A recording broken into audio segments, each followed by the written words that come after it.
Thanks for joining us and welcome back to part 3 of our Dubai adventure. In this episode, we travel to Bird Dubai via public ferry. We shop our way through the souks on both sides of the Dubai Creek and admire art in the galleries of Old Town. You will find helpful links listed in the video description below. Earlier in this series, we showed you the walk we took around the marina. While we were there, we looked at the public boat schedules, destinations, and costs. We found the kiosk for ferry tickets near the entrance of the Marina Mall. The public ferry map showed us that Bird Dubai is one of the stops on the FR1 ferry. The schedule showed us the 11 a.m. ferry would take us there for 50 AED each, which is about $15 US, and it would take us just over an hour and a half. We figured that this would be a great way to see the Atlantis Hotel on the end of the Jumeirah Palm, and the Burj Al Arab, and the Jumeirah Beach Hotel. And here's the next tip. Compare the cost of public transportation to private tour companies and what they offer. Our ferry ride lasted longer than most tours and was a fraction of the cost. The ferry offers a seated air-conditioned space as well as an open back deck for photo opportunities and fresh air.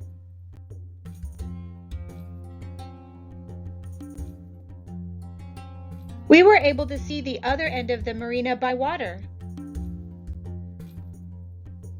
As the boat entered the Persian Gulf, we got a glimpse of the Jumeirah Beach residence area and its surrounding hotels. You can see the beach that we visited from a previous episode. We passed Blue Waters Island and the London Project as we continued into open waters.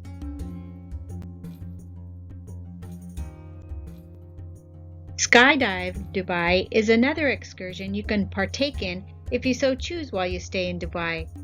As we lounged on the beach, plane engines could be heard either in takeoff or landing at frequent intervals.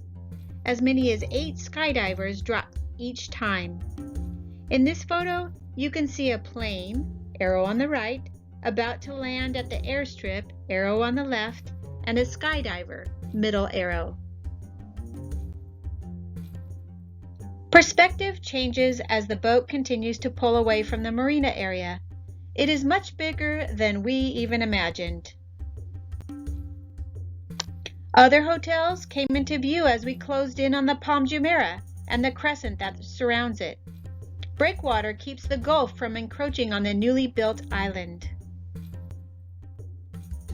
Many hotels in Dubai are combination residence as well as hotel living. As we passed the Atlantis Hotel, we also passed the halfway mark of the Palm Jumeirah. As we pulled away from Palm Jumeirah, we could see this new hotel in mid-construction, set to be at least twice as big as the Atlantis Hotel and residing on the crescent of the Palm. It wasn't long before Burj Al Arab, middle left, and its complementary neighbor, Jumeirah Beach Hotel, left, came into view.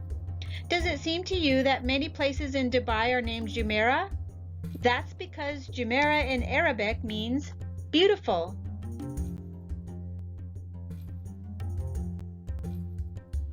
As we neared the downtown district, a futuristic skyline greeted us with the Burj Khalifa standing tall in the middle. The closer we got, the more the Burj seemed to grow. Looking out at the Gulf, we saw pockets of sand islands called the World. It's another project in works. The few buildings in this shot are near what's called the heart of Europe in this project. Did I mention that there are many projects going on in Dubai? Fishing boats line the harbor. The juxtaposition of well-worn boats against the backdrop of new buildings creates a unique visual dynamic that gives a sense of past, present, and future all at once.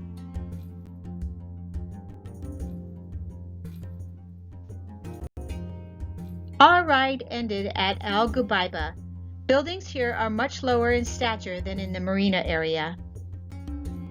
In this map, Dubai Creek separates Bur Dubai from Deira. Our ferry landed at Al Ghubaiba.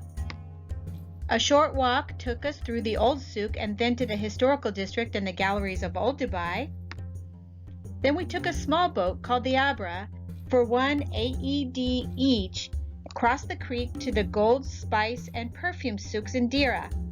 The Arabic word for souk means market, or to me, it means shopping.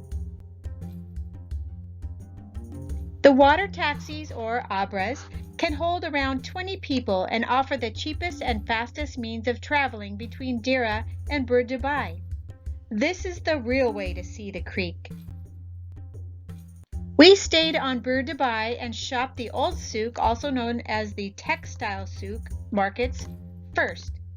Clothing, fabrics, footwear, and souvenirs are everywhere. Shops filled with ceramics, stained glass lamps, brass stands, and glass sculptures. This is the exterior of a textile shop. The interior is packed to the ceiling with colorful fabrics and clothing. Just beyond the old souk is the Al Fahidi Historical District. Traditional style buildings in typical materials house arts and cultural exhibits and museums. We happened to be visiting between major events, and a number of the museums were closed. However, restaurants and small shops were still open for other customers.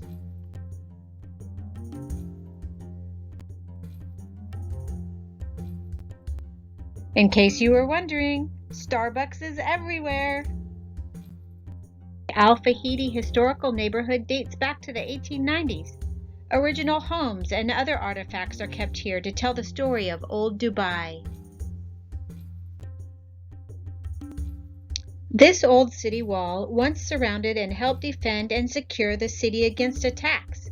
Two such walls were constructed around 1800 and 1850. This one surrounded the old city, its fort, the Grand Mosque, and homes. It was built using coral stones and gypsum, and was approximately 20 inches thick by 2,000 feet long by 8 feet high. In the early 1900s, the wall was demolished to accommodate the expansion of the city. This wall was discovered and restored in 2001. Alleyways are narrow here. Art gallery installations can be found inside and out. Small doors, original to the property, the homes, are much smaller than today's doors. Art is hung by native artisans by room and building.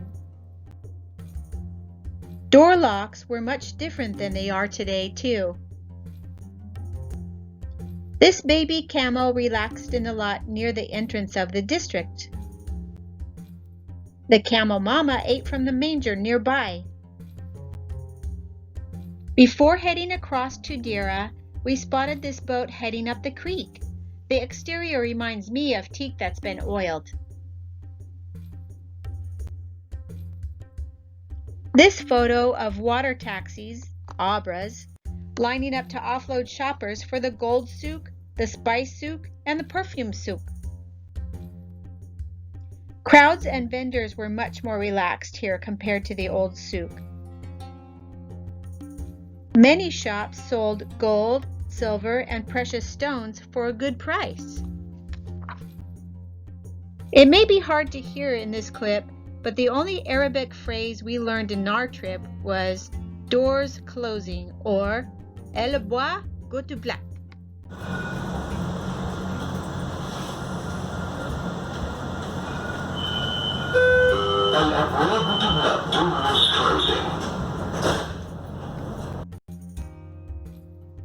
From the Gold Souk, we were directed to the Metro Green Line, a short walk, which would take us to the Red Line and back to the Marina area again.